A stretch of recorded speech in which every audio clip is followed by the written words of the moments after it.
Hai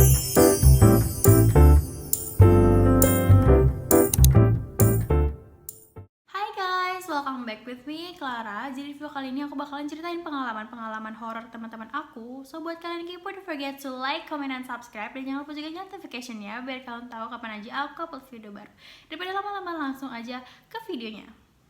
Jadi ini udah aku tanya-tanyain sama teman-teman aku cerita horor-horor mereka, dan aku udah pilihin ceritanya, dan gak semuanya aku masukin ke sini karena bakalan banyak banget durasinya. Paling nanti aku bikin part 2-nya atau part 3-nya. Kalau kalian mau ya langsung aja simak aja cerita dari teman-teman aku. Jadi ini cerita yang pertama dari teman aku. Pada malam hari ketika Persami Pramuka, saya dan teman-teman mempersiapkan untuk jelajah malam di hutan, dan malam itu peserta Persami sekitar 100 orang. Pada jam 10 malam sampai 11 malam, kami mengadakan briefing terhadap panitia untuk menguasai medan jelajah malam supaya tidak ada yang tersesat dan tidak ada hal yang tidak diinginkan. Tepatnya pada jam 12 malam, kami mulai memberangkatkan peserta untuk jelajah malam satu persatu. Pada saat salah satu seorang anggota putri yang ingin diberangkatkan, tiba-tiba dia kesurupan.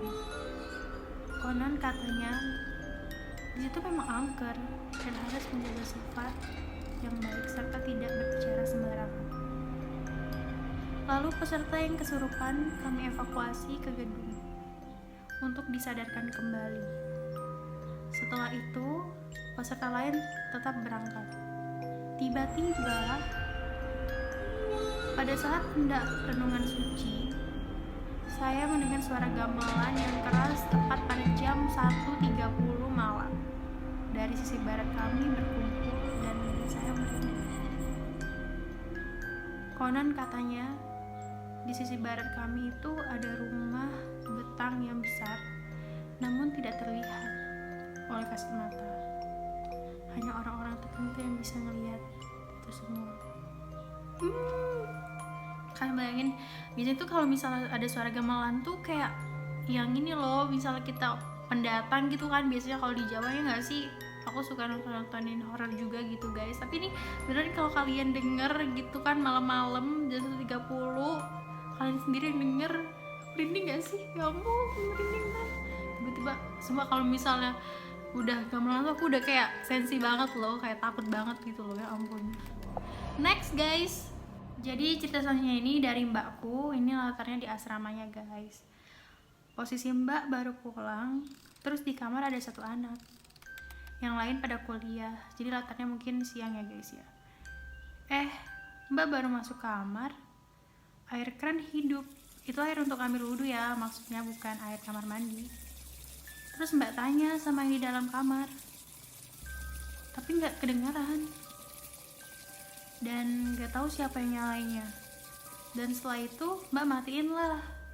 Mbak duduk, belum naik ke kasur, masih santai-santai lah main HP, ngobrol-ngobrol sama teman tadi. Nggak sekitar 10 menitan, airnya hidup lagi dong. Mbak matiin lagi. Terus kami di dalam kamar sediaman aja, akhirnya nggak nyala lagi. Misalnya kalian, aku pernah sih waktu di rumah lama, waktu sebelum pindah rumah juga kayak gitu, tapi bukan air keran. Itu air yang, tau gak sih kalau misalnya kloset duduk gitu kan, yang pencetannya, nah itu tuh loh kayak ada yang pipis terus dipencetin guys, ya ampun. Sama lah, jadi 11-12 sama mbaknya. Tapi ini sumpah jahil banget yang hidupin, udah dimatiin terus hidupin lagi sama dia. Jadi cerita selanjutnya ini masih dari mbakku juga. Taulah anak kuliah pada tidur larut malam, kadang bahkan begadang as you know ya. Nah, kami tidur tuh dulu posisinya berdekatan gitu. Mbak selalu tidur di ranjang atas. Nah, sudah itu teman mbak tuh nggak biasanya tidur di atas.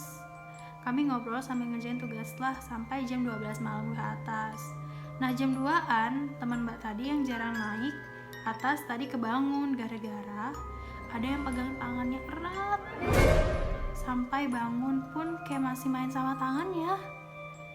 Terus tuh mbak ndak kebangun lah, orang tidur aja baru sekitar jam 1-an.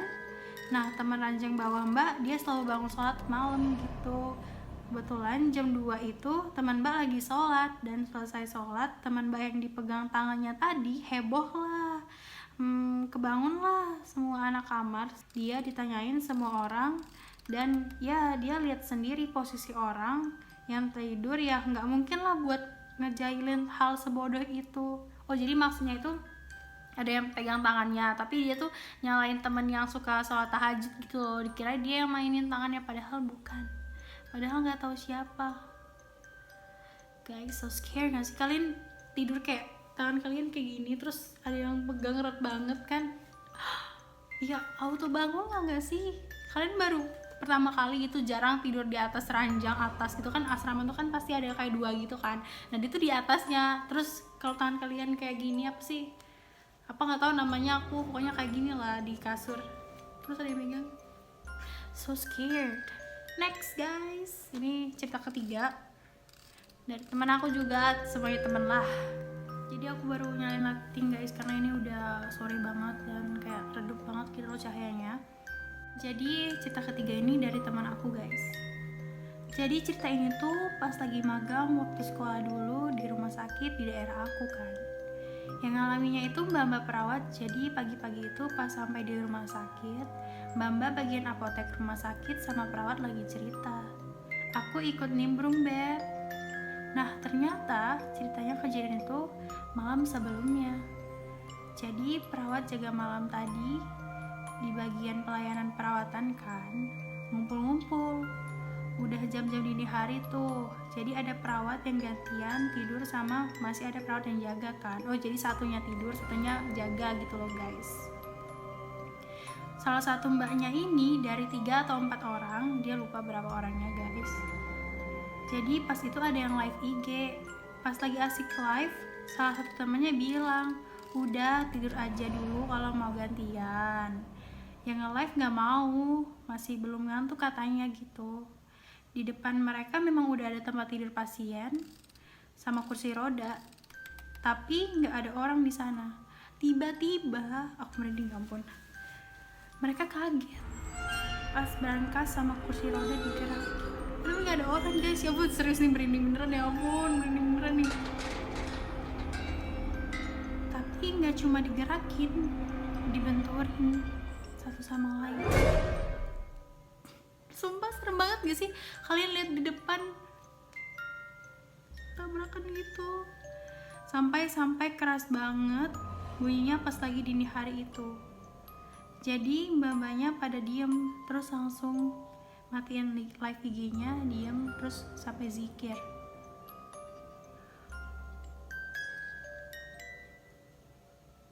Serem banget gak sih? Kalian lihat lagi live IG, terus tiba-tiba di depan tuh nggak ada orang, tiba-tiba gerak-gerak sendiri berangkar sama kursi rodanya. Sumpah itu jail banget, sumpah. Gimana sih, aku kan farmasi nih, semoga nanti nggak dapet si malam. Takut gak sih? Serem banget guys. Ini cerita yang menurut aku paling serem dan paling asik banget, sumpah. Ini makasih banget nih kakak tingkatku nih yang bagi-bagi cerita. Seru banget nih, sumpah asik banget. Aku suka, ini cerita favorit aku. Jadi gini, berawal dari temanku yang dia pengen banget naik gunung, dan dia belum pernah naik gunung. Namanya A. Dia tuh ngajak aku karena aku sering naik gunung kan. Ya udah aku iyain deh. Dan dia ngajak satu temannya lagi namanya B. Kami bertiga ini teman satu angkatan. Nah, karena kita ganjil dan biar ada teman juga, akhirnya si B ini ngajak teman SMP-nya dulu, namanya si C. Barulah kita ngumpul. Sebelum perjalanan, kita ngopi-ngopi dulu di kafe dan bahas ini itu untuk mencairkan suasana dan saling mengenal satu sama lain. Ya kan kalau naik gunung harus kenal dulu biar nanti nggak bentrok gitu kan pas tengah-tengah. Nah, pada hari Kamis 5 September, kami berangkat jam 11 siang.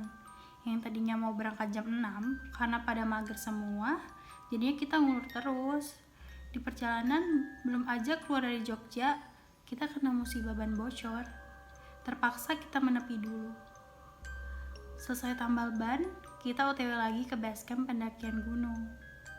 Aku nggak sebutin ya di mana gunungnya, tapi daerah deket-deketan sama Jogja Magelang gitu guys. Kita sampai sana kisaran jam 3 sore. Di sana kita istirahat sembari mempersiapkan apa aja yang harus dibawa. Sebelum pendakian, kita dikasih komando dan arahan jalur pendakian oleh pemandunya. Untuk pendakiannya ada 4 pos, antara pos 1 ke pos 2 kisaran 3 jam sampai 4 jam. Untuk keseluruhan pendakian ada 4 pos dan puncak tertinggi. Mulailah kita melakukan pendakian pada pukul 4 sore.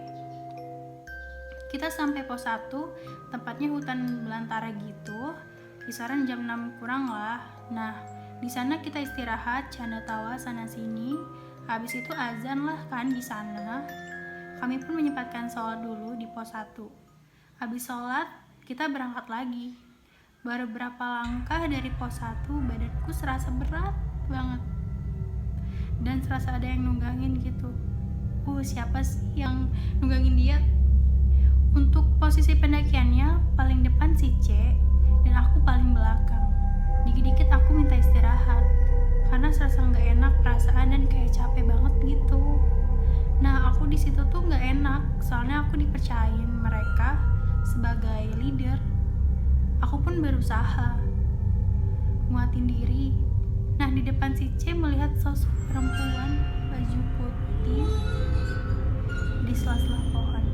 Kunti, ya ampun Mbak Kunti. Terus dia bilang, janganlah gangguin sekarang, baru jam segini juga. Ntar di tenda aja. Yang denger dia ngomong cuma si A yang pemula itu. Sedangkan aku sama si B gak tahu apa-apa. Gak lama kemudian, si B lihat sesuatu. Tapi dia tetap diam dan gak bilang apapun. Aku gak peduli, apa yang kurasain cuma berat dan berat aja. Nah, sampainya di pos 2, kira-kira jam 10 malam, baru aja nyampe kita disambut sosok perempuan yang tadi diomongin si C. Tetapi yang lihat cuma si A dan B aja, kita berdua gak lihat. Di pos 2, kita bagi-bagi tugas. Ada yang pasang tenda, dan ada yang masak untuk nyiapin makan malam kita. Setelah makan malam, kita pun bergegas masuk tenda. Si A dan si C, mereka masuk tenda langsung tidur. Sedangkan aku sama si B nyalain kompor untuk bikin kopi sembari dengerin lagu. Kira-kira jam 11:30, kita sudah selesai ngopinya. Barulah kita beres-beres tempat, tenda pun ditutup sama si B. Belum ada 5 menit terdengar suara kresek-kresek ke air minum kita yang di luar. Siapa nih ayo yang kresek-kresekin? Seperti ada hewan yang datang, katanya gitu. Dia pun bertanya sama aku. Si B nanya sama si aku ini, "Aya naon, Pan?" Aku pun membalas, "Bagong merung." Oh ya, aku nanya, "Aya naon itu artinya ada apa, Pan?" "Aya naon, Pan?" Bagong merau tuh katanya artinya paling babi gitu. Kalau misalnya aku salah, tolong dikoreksi ya guys. Kita pun masih bingung dan gak sempat untuk keluar. Ada setengah jam mungkin seperti itu terus, dan kami berdua pun mulai curiga. Gak lama kemudian, tenda kita pun terseok pelan kayak kena angin gitu. Mulailah kita gak enak perasaan. Tenda digoyang-goyangin mungkin ada 15 menitan. Siapa yang goyang-goyangin ya ampun? Udah tenda berhenti, kaki si B tuh dilekukin. Aku pun heran, kenapa dilekukin? Gak lama kemudian, aku merasakan ada kuku panjang yang kayak ngelitikin telapak kaki aku. Oh pantes si B tadi apa sih lekukin kakinya guys. Serem. Padahal aku pakai sleeping bag, matras, dan ada tenda juga. Otomatis kakiku kuangkat. Kita pun di sana mulai cemas sampai kita bangunin si A dan si B. Tapi dia nggak ngeberi sama sekali. Ya, dia nyenyak tidurnya bangke ya nggak sih? Tadi yang bilang nanti nanti aja di tenda aja gitu loh. Si C yang bilang nanti aja di tenda gitu gangguin kita, tapi yang kena malah si aku sama si B. Kasian banget sih. Malah asik dengan tidurnya. Kita pun berusaha menenangkan diri. Gak lama kemudian si B bilang, Pan sambil lirik mukaku. Seketika suara nangis pun terdengar pelan di antara kita berdua. Ya Allah, beneran takut, merinding beneran, sendiri. Sontak kita berdua langsung kerubunan tidur, ditutupi pakai sleeping bag.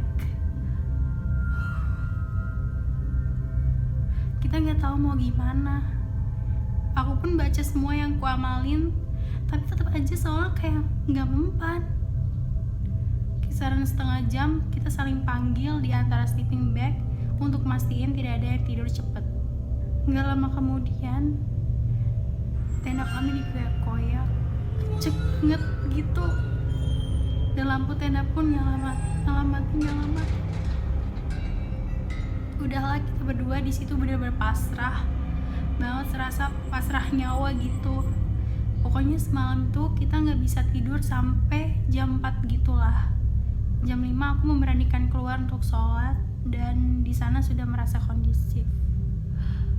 Sumpah, ini si temennya si C itu kan bilang tadi nanti gangguinnya di tenda aja, tapi ternyata beneran digangguin tenda, tapi si C tidur, yang kena malah si aku sama si B. Sumpah tega banget sih ngomong gitu.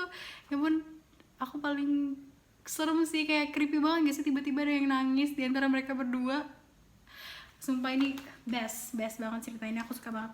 Ini masih ada sih kelanjutannya, nanti aku tagih sama kakaknya kalau dia mau cerita guys, nanti aku bikinin part 2-nya. Gitu aja sih cerita dari aku. Sekian cerita dari aku, don't forget to like, comment, and subscribe, dan jangan lupa juga nyalain notification-nya biar kalian tahu kapan aja aku upload video baru. Kalau kalian mau ada yang part 2-nya bisa langsung komen di bawah. Maaf banget kalau misalnya banyak banget kekurangan dari aku. Terima kasih udah mampir di channel aku. Dadah.